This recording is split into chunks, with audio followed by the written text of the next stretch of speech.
بلالو حبشو سیدنا یې خلک بولي هر ټول په دغه خاورو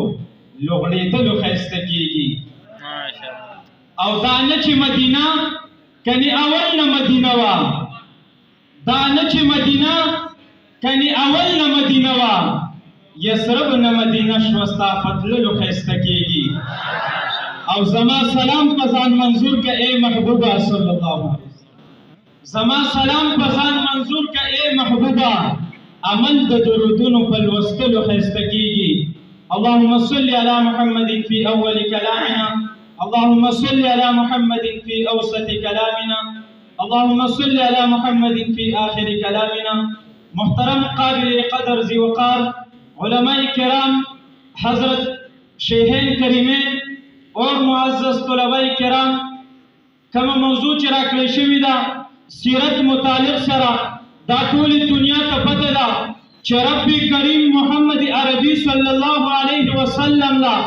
کم شان ورکړو کم مرتبه ورکړی وه کم قوت ورکړو کم عظمت ورکړو کم رفعت ورکړو کم قرآن ورکړو کم حدیث ورکړو هغې باندې رب العالمین تورات ګواه کړی زبور ګواه کړی انجیل ګواه کړی بیا ولې ونویما چې رب العالمین خپل قرآن مقدس کې فرمایي ورفعنا لک ذکرک اے محبوب علیه الصلاة والسلام تعالی مونږ شان درکړو ستا نوم مونږ اوچت کړو ستا مرتبه مونږ اوچته کړه بیا ولې ونویما رب العالمین په جنت کې ستا نوم راځي د جنت په ونو باندې ستا نوم راځي د جنت په پاڼو باندې ستا نوم راځي د جنت په کندو باندې ستا نوم راځي په عرش باندې ستا نوم راځي په فرش باندې ستا نوم راځي مشرق باندې ستا نوم راځي مغرب باندې ستا نوم راځي شمال باندې ستا نوم راځي جنوب باندې ستا نوم راځي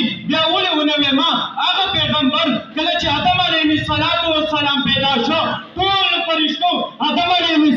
السلام ته د تعزیت سجده وکړه بیا ولې ونویما سجده په څه وجه باندې وشوه مفسرین علماء کرام فرمایي د دې وجې وشوه چې د تندي مبارک کې د محمد عربي نوم مبارک ځلېده هغه نور ځلېده بیا ولې ونویما زما معزز سامعین حضرت آدم علیه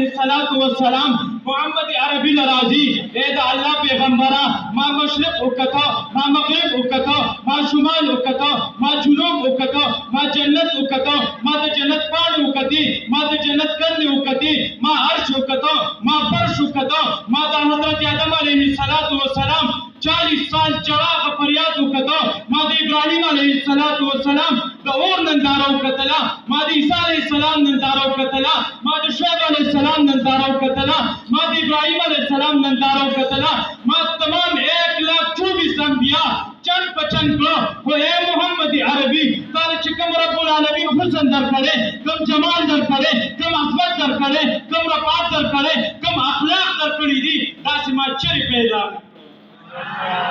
زما معزز سامعین داسې مینه یې خوره کړه داسې محبت یې خور کړه داسې اخلاص یې خور کړه داسې اخلاق یې هغه خواره کړه ابوبکر سره څنګه مینه وشوه عثمان سره څنګه مینه وشوه علي سره څنګه مینه وشوه ابو طلحه سره څنګه مینه وشوه ځکه خو شاعر وایي څنګه یاري چې ابوبکر د آقا کړې ده وایه داسې مینه په دنیا کې چا کړې ده چا ورته وی یار دې وایي لا مکان راغلم صدیق وی ټیک ته چې خبره یار زما کړې ده او د غرونو خلک یو کارونه د بازار نه کوو د غرونو خلک یو کارونه د بازار نه کوو شډل بډل ګرځو ډول او سینګار نه کوو د سر قاتل ته سلام کوو سلام یې اخلو ولې یې منع مخ د شان په حصار نه کوو